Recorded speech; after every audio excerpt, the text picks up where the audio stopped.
Welcome to Measuring Up, a content series sponsored by the Institute for Public Relations Measurement Commission.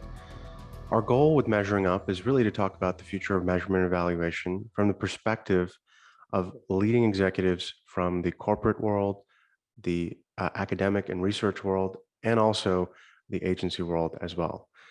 Today we have Sahni, who is a Senior Vice President and Head of Brand Communications at Wells Fargo. We're really excited to dig into Sukhi's background, her perspective on measurement and evaluation, and what she sees for the future of public relations. Welcome to the series, Sukhi. Oh, I appreciate it. Thank you for having me, Will. Absolutely. Sukhi, let's start with your background. You know, you've held a number of really interesting roles for several of the world's leading financial services and telecommunications companies, as well as some others. Just tell us a little bit about your journey over the years. Yeah, it's been fascinating, and I think if I could take a step back, I've been in this country. I've been here for about 22 years now, and what brought me here was just this constant push to try new things and really push myself out of the comfort zone. So I came to do my master's, and as soon as I finished that, my early career path was really led by who would sponsor my visa. And that was really critical. But that led me through working with the university at West Virginia University, then working at the Carnegie Endowment, and then I worked at Nextel Communications, my big switch from nonprofit to for-profit. And I have to say the paycheck was pretty good, but I think what I also learned at Nextel Communications was the ability to tell people-driven stories in a way that was reflective of not just the technology, but then also of the culture of that specific place as well. And, telecom was going through a huge shift at that moment in time. I mean, we were right in the midst of launching the iPhone. A lot of work that I did was actually with first responders. And I don't know if anybody remembers, but Nextel's Direct Connect, the walkie-talkie, right? Right. So a lot of things that I learned along the way too. And then from there, I made the switch to, we went through a merger with Sprint, as we called it, the merger of equals. And I think that was a huge learning opportunity around when two companies come together. What does that truly mean? How do you bring the cultures? How do you tell your stories of two different brands who are so different from each other? What's the technology all around?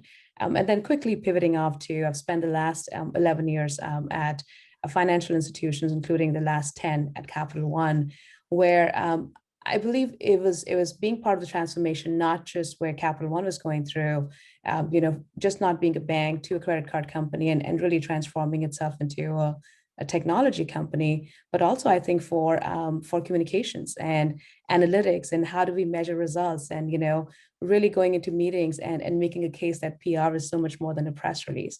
And now that I'm at Wells Fargo, I think it's bringing all those learnings along to continue on the transformation journey for a brand that has had some hiccups over the past few years. But I think looking at the opportunity to shift the storyline for a brand, I don't think I could have asked for any better opportunity than where I am today.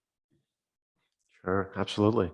An interesting dimension to your career, Sukhi, is the extent to which you've partnered with influencers, media influencers in particular, to sort of fortify the way in which brand stories are told. Tell us a little bit more about this aspect of your career, as well as your view on how media relations is kind of moving forward and evolving for the future of the profession. Yeah, I would say I think one of the frameworks that I adopted pretty early, and I'm glad I did, I'd say about 8 or 9 years back, was the PESO model, which is the paid, earned, shared, and owned. So usually when you think about PR and communications, we are asked to just do the press releases and anything accompanying that and media relations, right? Earned media equals PR. And everybody thinks it's free. We just pick up the phone, we call the reporters, and they write great stories about us. But for many of us who've done that over the years, we know that it's about relationship building. It's knowing, right, the competitive landscape. It's understanding the audiences for these readers as well. And I think what's happened with influencers is, I think it's another word, a buzzword that we use for experts. Way back in the day, we had industry experts. We still do, right? Whether they were personal finance experts, whether they were credit card experts, whether they were travel experts. I'll give you a great example if Brian's listening, but Brian Kelly and I, right, who's with the Points Guy, very well known in the industry. I mean, when he started, and when I got to know him, he was just a credit card expert who Mhm. happened to really love rewards. And I think he's created an empire around that. And how do you tell stories and how do you make it better for consumers? And now he's referred as an influencer, right? So I think influencing, it's all about what we do as communicators. Is like, how do you influence a Mhm. certain set of audience, with certain decisions? And I think the influencers are really successful today are the micro influencers because they're in a very niche community and the Mhm. conversations are very real, very authentic. But then sometimes you need to use influencers. You've got like mass awareness. And I think this is where sports personnel come in, big celebrities, you want to bring them in. But even if it's them, Mo, I think the Mhm. two things that I think brands need to really keep top of mind is, are they authentic to themselves? And are they authentic to your brand? Because I think just having a big name is not going to help you.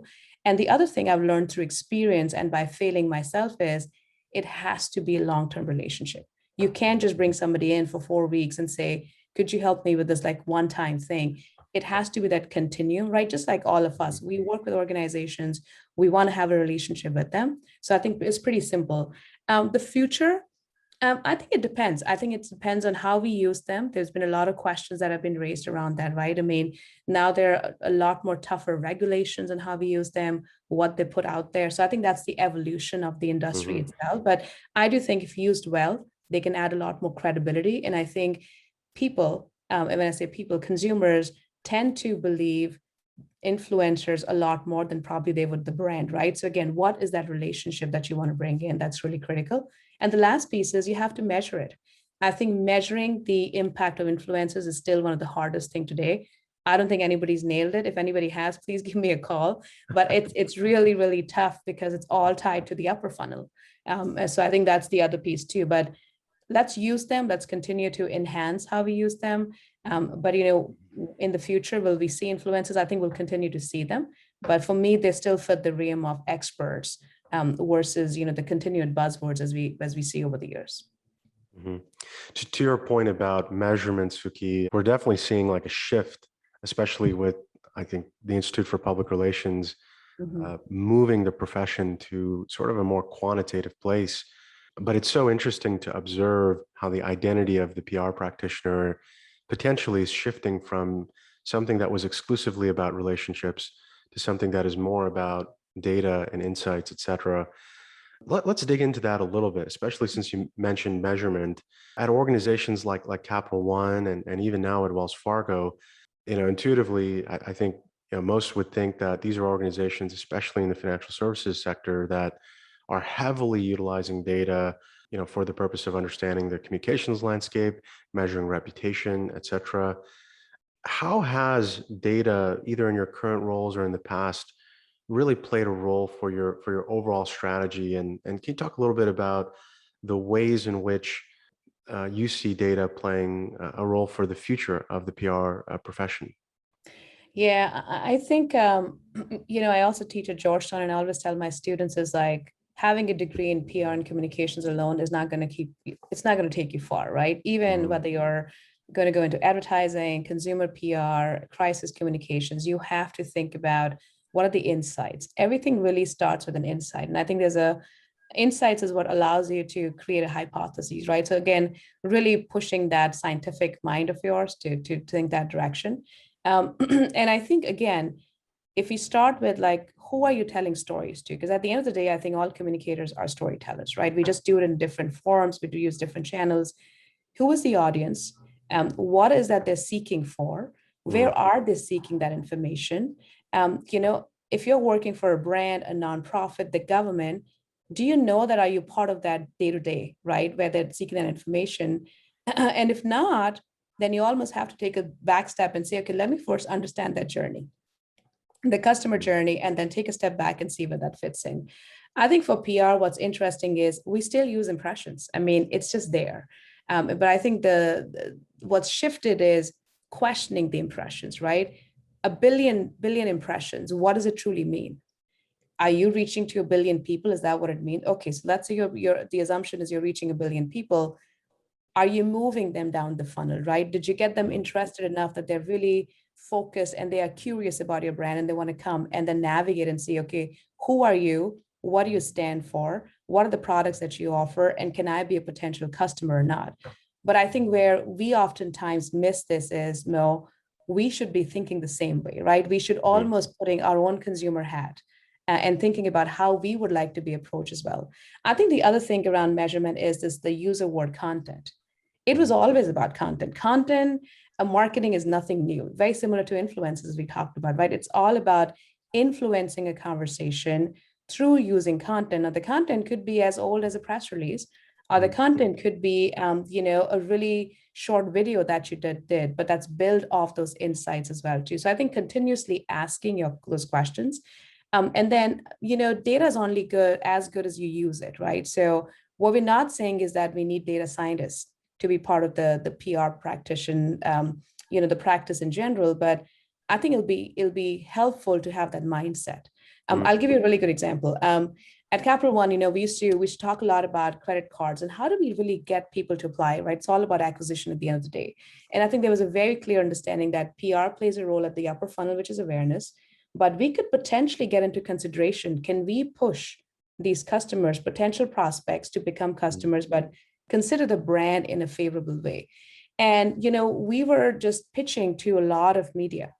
And then what we did was we worked with the business, took a step back, and really looked into, okay, what's the customer journey? Like what kind of articles are they reading? What headlines bring them in? Which publications are they seeking 90 days before they actually apply for the credit card? And that changed the entire equation. So Mhm. we might have had the billion impressions. They meant nothing because our audience is not even there. They were not even reading those publications, right? So suddenly the work was a lot more focused. We had a priority media outlets. They were like 15 or 20. And Mhm. that's where we leaned into. We built relationships, right? Then you're taking the PR 101 skills, build relationships, deepen the relationships, enhance the relationships. And what we saw more was a huge uptick in the number of stories that were covered, and not just the quantity, the quality of coverage that we got, Right. and where Right. Capital One was included was immense. And how we measured that through a KPI was we had not just the highest share of voice, we Mhm. actually had the deepest penetration of sentiment suddenly, Mhm. which had never happened before. So again, a very small tweak. I think that's critical. The other piece I would say with insights is just again, there are moments in time that are happening, right? Do Right. simple things like search up Google and say, what are the top questions people are asking for? Right. It is as simple as that. SEO, think about keywords, right? Insert those keywords, even if you're just doing a press release. I'm not saying press release is a bad thing, but if you're posting a piece of content, a blog, doing a podcast, give those 10 keywords because that's what people are searching for. And that allows you to be at the top of the page when somebody's searching for something similar. So I think it's really questioning and pushing yourself. But there's a joke, right? We say PR is all about talking and then selling the story. I think that's shifting right now because I think you will see the future generation is really all around what are the insights that are driving my strategy, and then Mhm. how do I really look at the impact in the moment. And it's more about outcomes now, Mo, versus outputs. I think that's the big shift that we've seen. Mhm. So let's bring, as we conclude this conversation, Suki, let's bring these themes of Mm. strategy and measurement and evaluation together. As you look at the next, let's say 5, 10, or 15 years, what changes do you think are coming with respect to these areas, or perhaps even the way in which brands are working with their agency partners to really think of modern, smart, calibrated ways to really pursue compelling PR strategies? Yeah, I think the first thing I'll say, my observation is modern PR is not a bad thing, right? It doesn't mean that everything that we did in the past no longer Mhm. holds stand. So I think us as communicators and integrated marketeers, let's be very open to the word modern PR. It's just a continued enhancement of the function that we are part of, and the influence that we bring in the organization.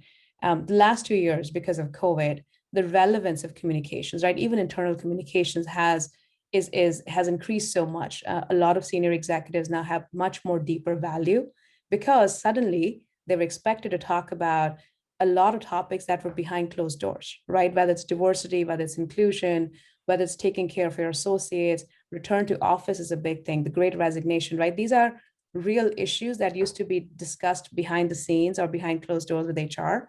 Mm, Now it's expected for you, and it's expected. I mean, the if you read the Edelman barometer, it said associates or employees are actually looking to the CEOs for that information, right? They trust them more than they trust the politicians. So I think if you're in corporate America today, your role and your significance and change, and I think we as communicators have the ability to help influence those decisions that they're making and having a seat at the table as well. So I do think that's going to increase. Having a direct line to the C-suite, I think is going to be critical. And organizations that are not doing that today really need to rethink their strategy and make sure you have the right people in the conversations and early on, right? mhm, Very early in the process. Strategy should not be something that's handed over. Strategy should be something where we have the ability to help shape and influence that. I think the second part of that is, Mo, as we discussed before, is staying 10 steps ahead. Watching, right now we should be watching Gen Z pretty closely because they are the future consumers, right? Globalization, having a global mindset. What are the top trends? And you can't do everything because it might not align with your brand, but test and learn. You have to experiment. If mhm, you're not experimenting, you're just doing what status quo, and the status quo might just keep you just about afloat. But if your goal is to be an organization or a company that is not just following the norms but creating the norms, you have to give that leverage to your PR team and communications team. And I think the third thing is budget. Communication is mhm, not free.